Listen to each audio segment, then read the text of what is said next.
My 13-year-old nephew met my wife for the first time and said, "I've seen you before." She froze, and what happened next left me shocked. What happened after that moment changed everything I thought I knew. Hi, my name is Alex. I'm a 30-year-old man who has been through a lot recently. Although some time has passed, I still feel like it all happened yesterday. I wanted to talk about this with someone outside of my family and friends. So here I am. Let me start from the beginning. I was born long after my brother. He was 16 years old when I was born. Due to the large age difference, we never had a close sibling bond. Although he spoiled me a lot, I felt that he treated me more like his own son than like his brother. By the time I was old enough to remember anything, my brother had already left for college. When I was 10 years old, I attended his wedding.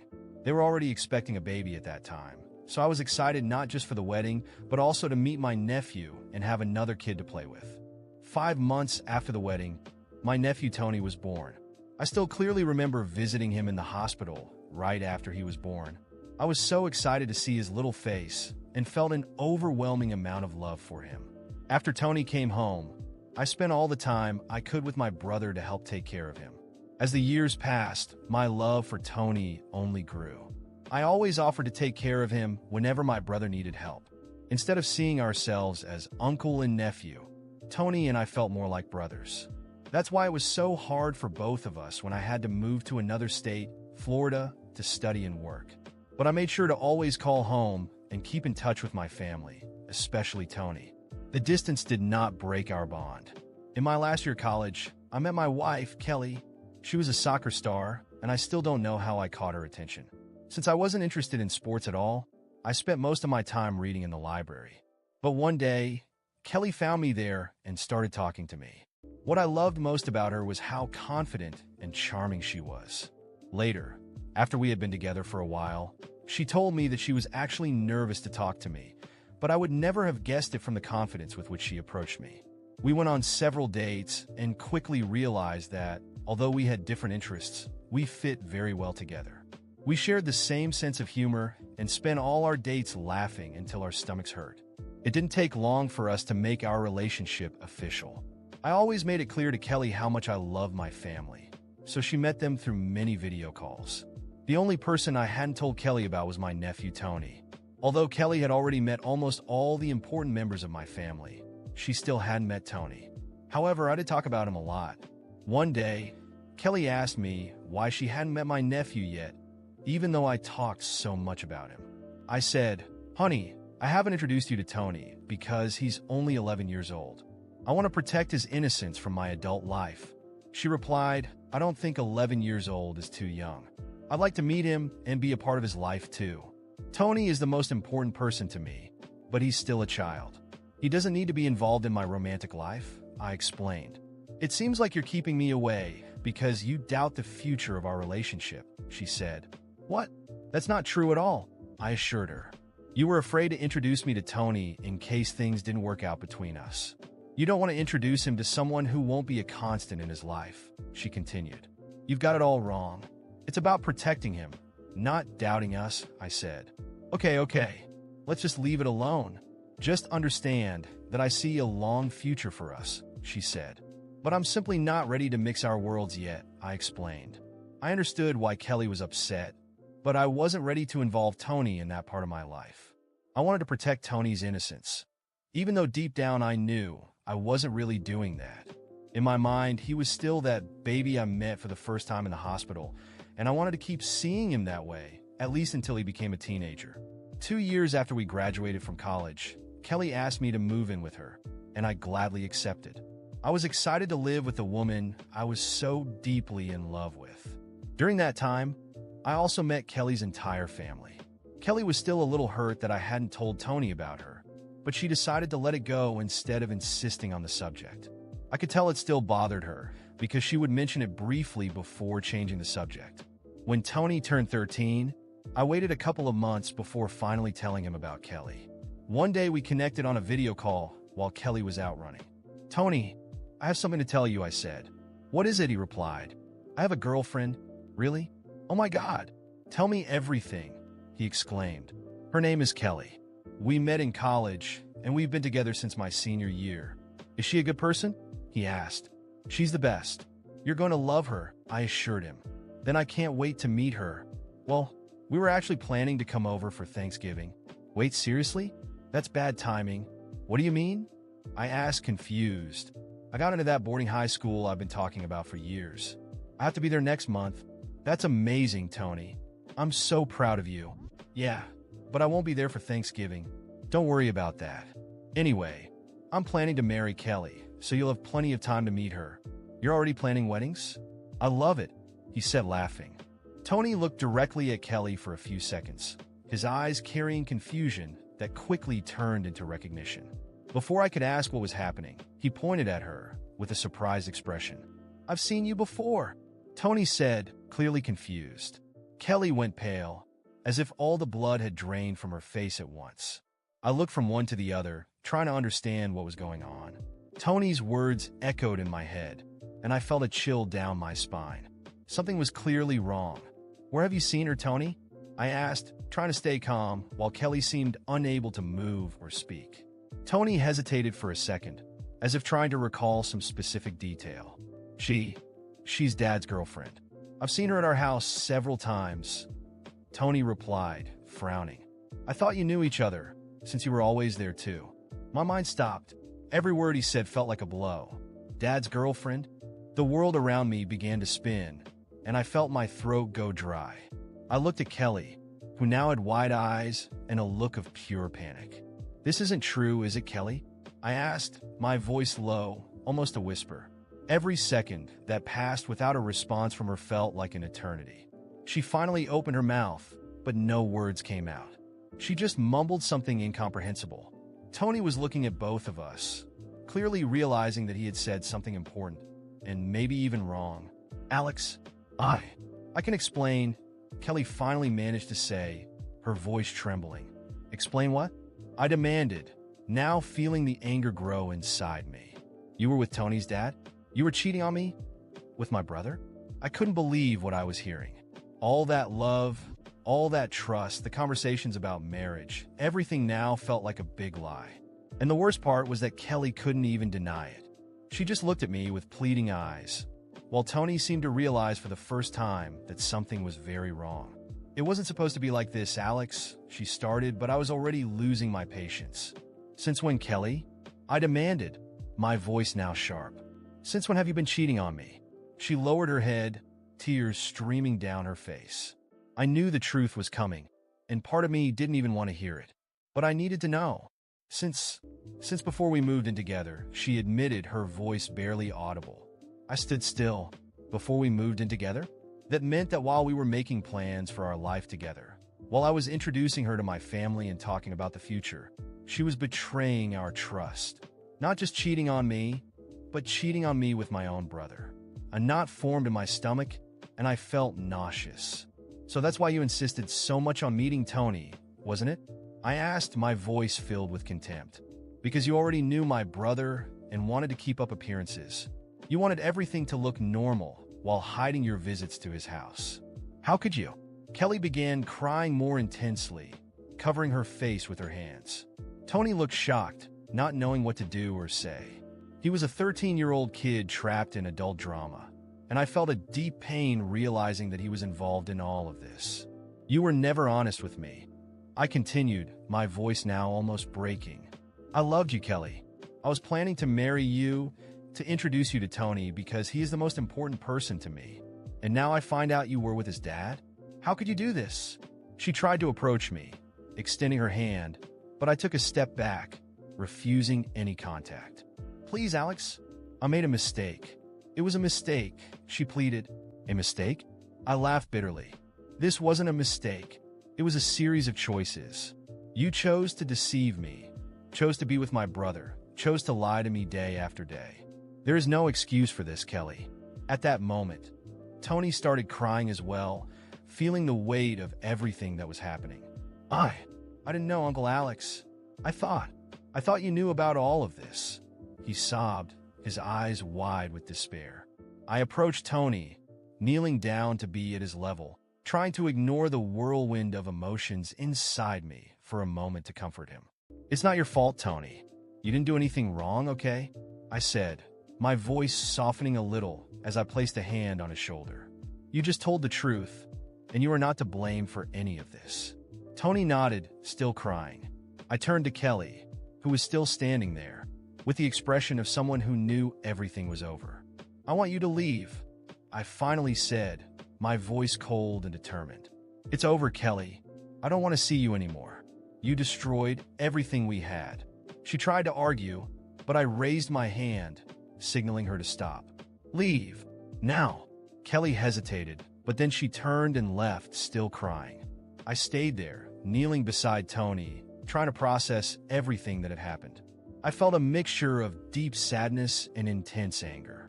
All that time, all that trust, everything had been destroyed in a single moment. Tony hugged me, and I hugged him back, trying to find some comfort amidst the chaos. My brother, my own brother, had done this to me, and Kelly, the woman I had planned to spend the rest of my life with, had betrayed me in the worst possible way. I knew that nothing would ever be the same again.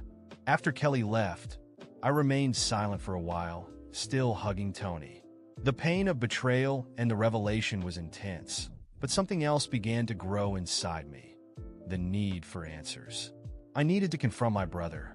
I needed to hear his side of the story. I needed to understand how this had happened. I hugged Tony for a moment longer, then carefully wiped his tears and tried to give him a comforting smile.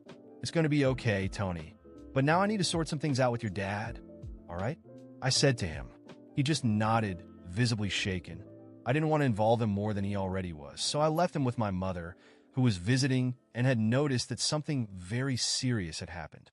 I quickly explained that we needed to talk privately, and she agreed to take care of Tony. I got into the car and drove to my brother's house, my mind a whirlwind of emotions. Anger, sadness, confusion. Every mile that passed seemed to increase my indignation. How could he do this to me? He knew how much Kelly meant to me. And even so, I arrived at my brother's house and knocked on the door hard, my patience running out by the second. It took a few moments, and when he finally opened the door, his face showed surprise at seeing me there. Alex? What happened? He asked, but I wasn't in the mood for pleasantries.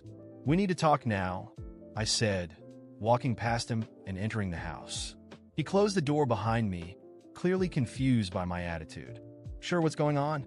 He asked again, seeming genuinely concerned. I turned to him, my expression serious, trying to contain the anger I felt. It's about Kelly. I started, and I could see his expression change immediately, from surprise to something I couldn't quite identify. Kelly? What happened to her? He asked, somewhat hesitant. Don't pretend you don't know, Robert. I know everything. I know you were with her. I said, my voice breaking a little. I know you were having an affair with my girlfriend. Robert's face paled, and he took a step back, completely stunned. What?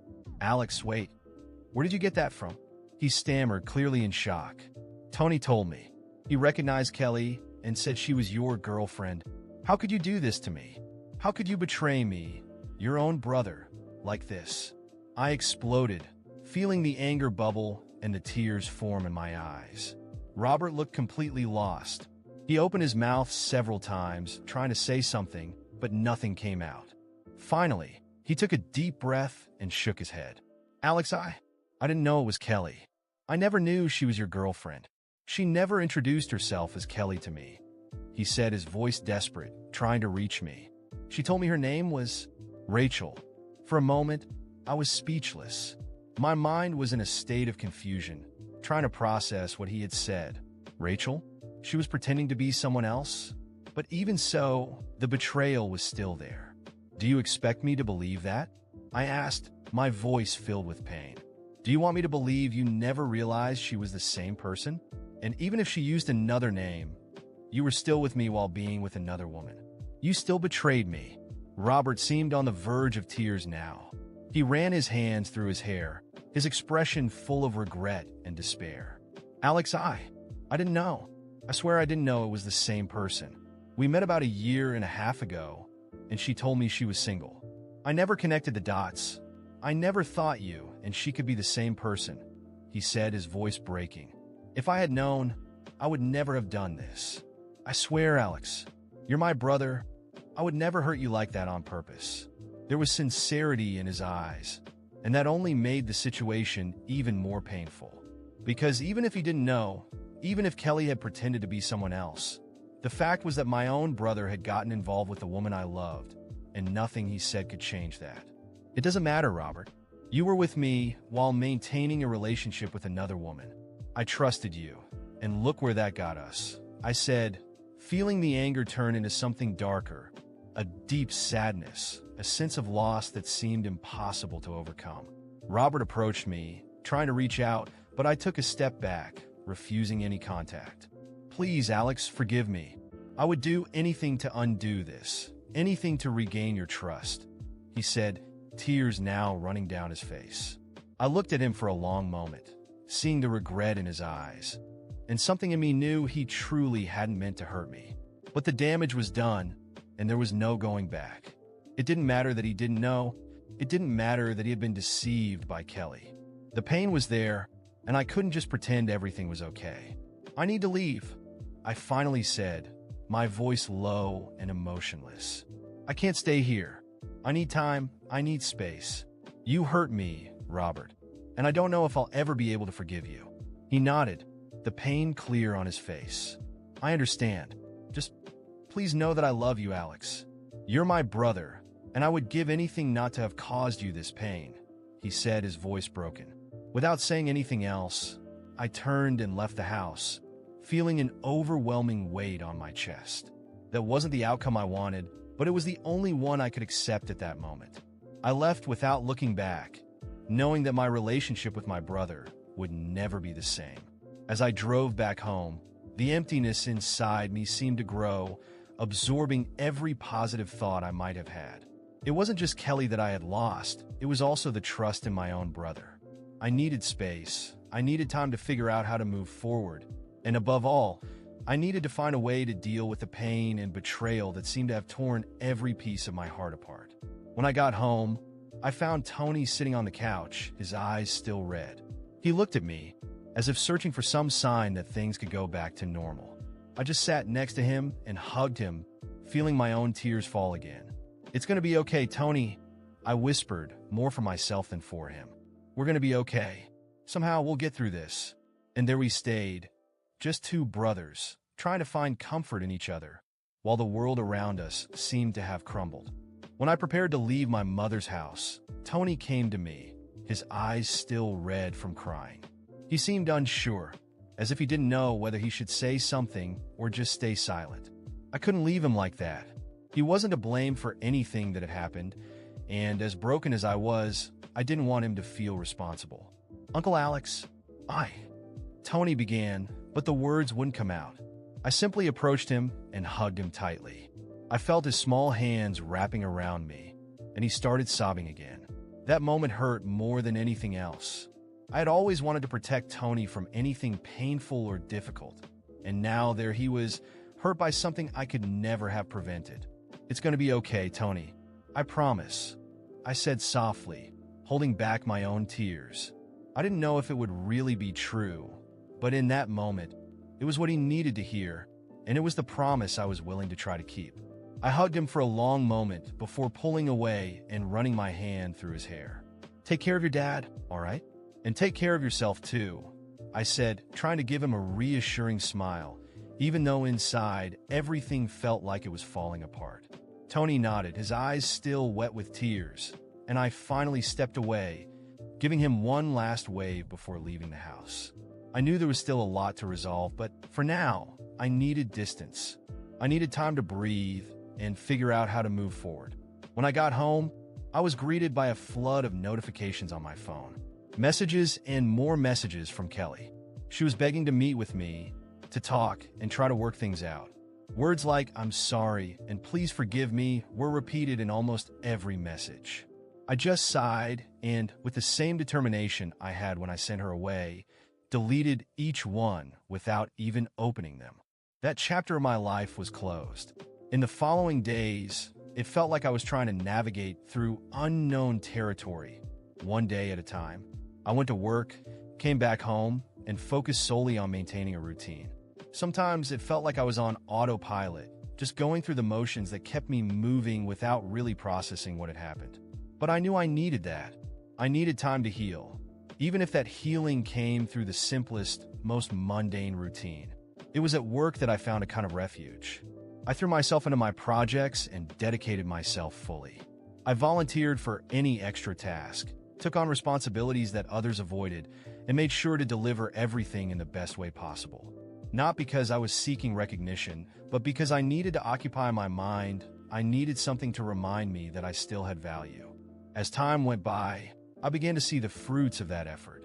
My boss noticed my dedication and offered me a promotion. I began leading an important project, something that made me feel useful and capable again. Little by little, the sense of loss and pain was replaced by a sense of purpose. I was building something for myself, something that no one could take away. It was during this period that I met Sophie. She wasn't like Kelly, and at first, I wasn't sure if I wanted to enter into a relationship again. I was afraid of trusting, afraid of opening up, and ending up being betrayed again. But Sophie was patient. She didn't push, didn't try to rush anything. From the beginning, everything between us was simple and honest. We started as friends, going out for coffee, laughing at small things, and gradually, that friendship turned into something more. With Sophie, I learned that love didn't have to be complicated, that it didn't need to be a roller coaster of highs and lows. She was kind, fun, and genuinely cared about me. She knew about Kelly, knew about what had happened, and never judged my hesitations. On the contrary, she respected each of them and gave me the space I needed. I remember the first time I told her I loved her. It was a simple moment, without grand gestures or declarations, but it was sincere. We were sitting on the couch, watching a movie, when I turned to her and said, "I love you, Sophie." She smiled, her eyes filling with tears, and hugged me. In that moment, I felt that I was finally leaving the past behind. As my life moved forward, Kelly seemed to fall apart. I heard about her through mutual friends, people who still had some contact, or heard news indirectly. After we broke up, her life was never the same again. She tried to move on, tried to start other relationships, but it seemed that no one wanted to stay with her for real. Maybe it was the weight of the wrong choices she made. Maybe it was the guilt she carried with her. But the fact was that Kelly ended up alone. Financially, things weren't going well for her either. She lost her job due to impulsive decisions and, without stability, saw her personal projects fail one after another. She even sought help from some friends, but many of them no longer wanted to get involved. More and more, it seemed that life was exacting a high price for all the lies and betrayals she had committed. My brother, on the other hand, managed to move on, though our relationship was never the same again. After that day, there were months of silence between us. I simply couldn't look at him the same way, and the pain of betrayal was an abyss that seemed impossible to cross. But over time, Robert reached out to me again. He apologized more sincerely, acknowledging his mistakes and how much he had hurt me. It wasn't easy, but eventually I accepted his apologies. Not because I had forgotten what he did, but because I didn't want to carry that weight for the rest of my life. Even so, the distance remained. We were no longer the inseparable brothers we once were, but we were cordial. We knew that, somehow, we needed to coexist, especially for Tony's sake. Robert seemed to have learned from his mistakes. He distanced himself from toxic relationships and focused on being a better father to Tony. And in some way, I respected that. Tony, for his part, grew up and became an incredible man. Despite all the difficulties he faced when he was just a kid, he showed a strength and resilience that made me immensely proud. He always kept in touch with me, and our conversations, little by little, became lighter and more carefree. Whenever we met, there was that inevitable moment when we laughed about the past, about how chaotic everything had been. Remember when I said I had seen Kelly before? Tony would say, laughing, "And how speechless you were." "Ah, how could I forget?" I would reply, laughing along with him. I think it was the most surreal moment of my life. We laughed because, in the end, we had overcome it. Each of us had found a way to move on. Me, now married to Sophie, happier than I ever imagined I could be. Tony, grown up and building his own life, with dreams and plans that I knew he would achieve. And even my brother, who, although he had made mistakes, managed to restart and became a better person because of it. As for Kelly, the last I heard of her, she was still alone and trying to find some direction. There was no resentment on my part. I had truly loved her, but that love had turned into a lesson. A lesson about trust, about choices, and about the value of respecting oneself. Kelly made her choices, and now she faced the consequences. I moved on. I left the past where it belonged and allowed myself to live a future that made me happy. And that, in the end, was all that mattered.